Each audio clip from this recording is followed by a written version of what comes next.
Here's a story that you probably haven't heard elsewhere yet. This is from the Associated Press. Breaking, UN atomic watchdog.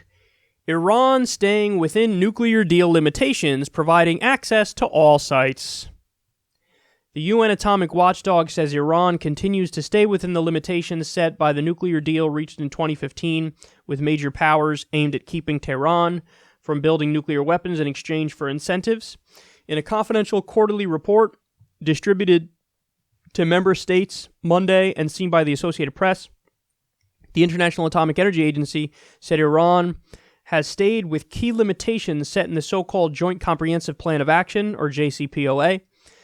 The issue, that's the Iran deal, the issue has grown more complicated since the U.S. withdrew unilaterally in May from the deal and then reimposed sanctions. Iran's economy has been struggling ever since, and its currency has plummeted in value. The other signatories to the deal, Germany, Britain, France, Russia, and China, are continuing to try and make it work. The IAEA says the agency had access to all sites in Iran that it needed to visit, and that inspectors confirmed Iran has kept within limits of heavy water and low-enriched uranium stockpiles. So, U.S. corporate media will avoid this story like the plague. There's no way they will discuss this. Because if you do discuss it, the conclusion is inevitable. We are the rogue state. They are the ones in compliance with international law. They're the ones in compliance with the agreement. They're the ones who are being responsible. And the story is actually worse than this. And we discussed it. Again, we were one of the only outlets to discuss it. I'm proud to say that we discussed it, but unfortunately nobody else really discussed it. The top court at the UN ruled that the United States is not allowed to sanction humanitarian aid, humanitarian goods for Iran. We're not allowed to block that. We're not allowed to sanction that.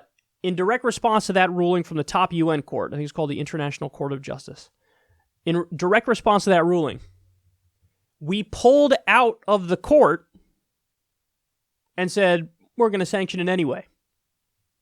Now, at the same time that's happening, I saw some tweets about how my grandmother has diabetes and her medicine was blocked from coming into the country and now she's gone blind. Thanks, America.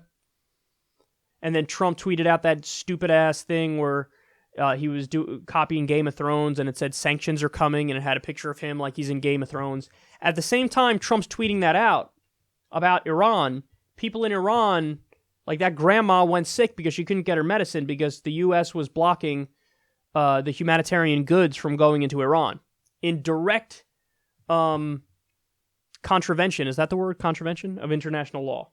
I gotta check that. I'm too much of a perfectionist to just let that slide. Direct contravention. An action that violates law. Yeah, I'm right. Wow. That was deep in that memory bank, man. I had to dig for that sucker. In direct contravention of international law, the U.S. said, no, we're going to continue to sanction Iran, even though they're following the deal, even though we're now blocking humanitarian goods from getting in there, even though the International Court of Justice said you can't do that. We said, fuck off. We do what we want. We do what we want. It reminded me of the Chappelle Show when he did Black Bush. When he did that skit, and he's lecturing the UN. He's like, oh, are you against what we're doing? Well, go ahead and sanction me. Sanction me with your army. Oh, wait, that's right, bitch. You don't have an army. That's what I immediately thought of with what the U.S. did here. Because we really are a rogue thug nation.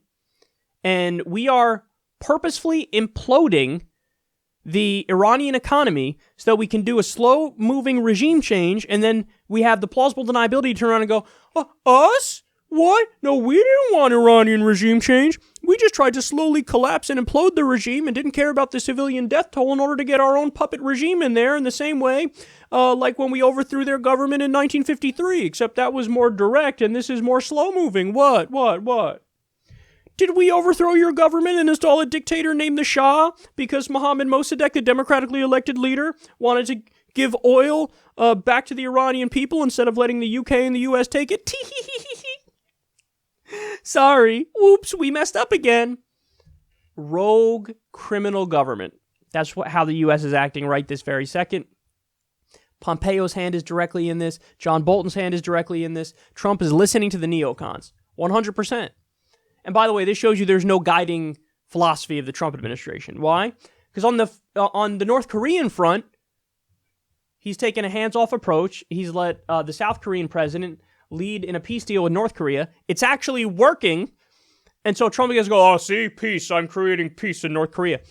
You could have peace in Iran, too, if you just didn't pull out of the Iran deal, re-slap sanctions on them, and ignore the fact that they're following the deal and continuing to follow the deal even after you pulled out of it. So this is beyond frustrating, man, and they want to do regime change in Iran. 100%. That's what all the evidence shows, and Iran is going to be screaming to the world, as all this is happening, they're screaming to the world, we are doing the right thing, and you aren't. So you tell me who the rogue regime really is.